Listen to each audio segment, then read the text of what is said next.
Ya lalu bagaimana tantangan berpuasa hampir 15 jam seperti halnya di Belanda? Kita akan terhubung dengan Adisti Anggraini, seorang warga negara Indonesia yang tinggal di Delgeland, Belanda. Andini, Assalamualaikum.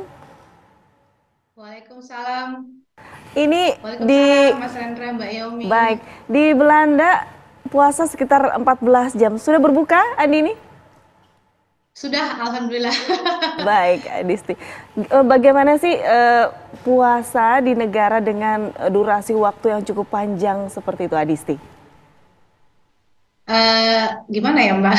Saya sama aja sebenarnya ya, cuman Mhm. lebih panjang. Tapi karena kan kita udah biasa dari kecil, udah terlatih gitu untuk puasa. Jadi untuk aku sih tantangannya yang paling berat itu lebih ke ngantuk ya, jadi lemes gitu bawaannya. Karena kalau di sini kan cuacanya juga nggak begitu panas, jadi kita nggak begitu susah untuk menahan dahaga gitu.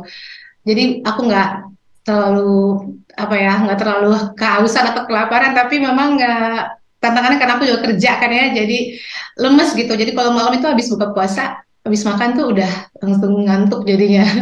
Jadi memang kadang-kadang suka kebablasan nggak sempat sahur. Paling aku pakai alarm jam sahur, minum, udah tidur lagi gitu. Nah tapi ini ada tips-tips kan ini biasanya apa makanan yang berbeda, diperbanyak nutrisi apa untuk agar bisa bertahan puasa Lebih lama. selama itu. Mhm. Ya, banyak yang sama lah ya kayak di Indonesia, sama yang harus buah-buahan, pokoknya makan makanan yang sehat. Terus banyak yang mengandung air gitu. Sama apa ya, yang manis-manis ya, karena kan kita butuh tenaga. Jadi aku minum biasanya kalau buka puasa itu takjil sama kayak Indonesia. Cuman kalau di sini kan nggak begitu banyak pilihannya, jadi bikin sendiri atau yang paling gampang kurma. Terus aku biasanya makan-makan yang bernutrisi lah ya, yang cukup karbohidratnya, proteinnya, pokoknya semuanya seimbang gizinya, jadi supaya kuat. Tapi lagi-lagi yang tadi aku bilang, buat aku karena udah diniatkan, jadi sebenarnya nggak terlalu berat sih kalau dikerjakan gitu. Baik, Mbak Adisti. Ini katanya di Belanda pernah durasi berpuasa selama 19 jam, betul Mbak Adisti? Itu Betul, waktu gimana tuh? musim panas. Oh gitu, bisa diceritain nggak Mbak Adisti seperti apa nih menjalaninya gitu? Rasanya panjang dan lama. Jadi ketika itu kita lagi lockdown ya, lagi pandemi. Jadi memang aku juga nggak kerja kan di rumah gitu. Kita kerja di rumah. Jadi begitulah, aduh mau ngapain lagi nih ya, mau ngapain lagi nih ya. Udah bersih-bersih ini, udah nyiapin ini, udah masak, masih belum bisa makan juga. Tapi itu lebih gampang karena nggak harus berangkat ke kantor gitu paginya. Jadi bisa tidur habis subuh, bisa bablas gitu. Tapi lemes sih Mbak, lemes. Bisa Nah itu kan terbayangkan. 19 jam Mbak Aristi. Ini ya kalau yang tercepat yang pernah dirasakan di Belanda itu puasa berapa jam tuh? Karena aku di sini baru hampir 6 tahun, jadi tahun ini paling ringan menurut aku. Oh 14 jam itu lebih Iya, ringan ya? 14 jam itu. Ya, Kak, jadi kak, kita kan mundur ya dari musim betul. panas, sekarang udah musim semi, tahun depan insya Allah lebih gampang lagi karena masuk ke musim dingin. Oh, luar Oh, biasa ya. ya, tapi di eh, Belanda begini banyak bertemu dengan sama Muslim juga yang ikut berpuasa, atau justru kebanyakan mereka tidak berpuasa. Banyak sesama muslim yang berpuasa, banyak juga yang nggak berpuasa. Em, Tapi aku punya banyak teman-teman di komunitas Muslim juga. Jadi seru sih Mas, kerasa gitu kita masih bisa iftar bareng. Dan nanti juga setelah sholat Id kita udah janjian gitu mau halal bihalal, kumpul. Karena banyak sekali kan warga Indonesia di Belanda ini. Iya. Baik. Termasuk ini misalnya Ya. kita mau sholat tarawih di ini apa banyak juga apa kebanyakan di rumah dilakukan tarawih ini.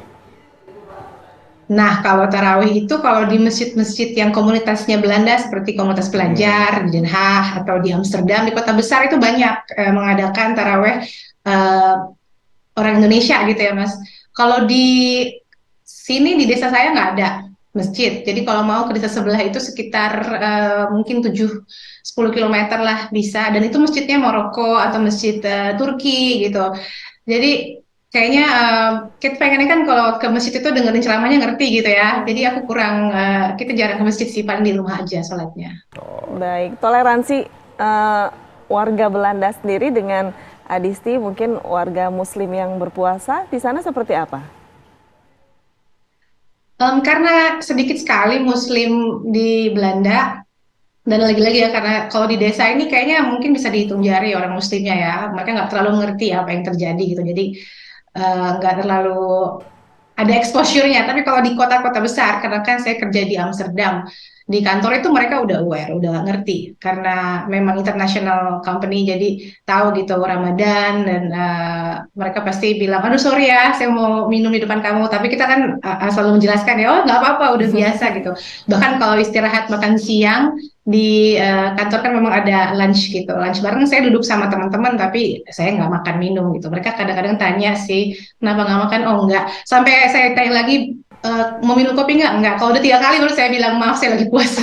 Oh, ya kita emang harus ini lebih menjelaskan lagi ya ke mereka. Tapi ini Mbak Iya. Desi, ini ada persiapan nggak nih buat kalau di sana Lebaran seperti apa kondisinya, atau persiapan-persiapan apa yang biasa dilakukan sebelum hingga nanti menjelang Lebaran?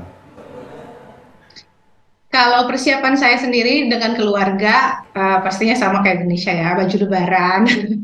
Terus siapin menu karena saya mau open house nanti setelah sholat Id ya, pas Lebaran. Kebetulan itu pas hari Minggu. Kalau nggak pas hari Sabtu Minggu itu kita harus cuti ya, Mas Mbak. Jadi kita nggak dikasih libur gitu, nggak seperti Indonesia. Itu yang bikin, itu bedanya ya, yang bikin sedih gitu. Jadi kalau kita mau punya acara harus cuti, nggak ada dikasih libur. Nggak ada cuti Jadi bersama ya? karena itu nggak ada cuti bersama, nggak ada THR lagi. Tapi tetap ada ketupat kan di sana? Bisa pesan karena banyak komunitas orang Indonesia di sini, dan saya kebetulan juga banyak sama teman-teman yang punya catering gitu. Pesan kalau saya bikin nggak bisa sendiri, paling bikin rendang, bikin semur, opor ayam, nah itu bisa. Baik, Mbak Adisti terima kasih sudah bergabung bersama kami di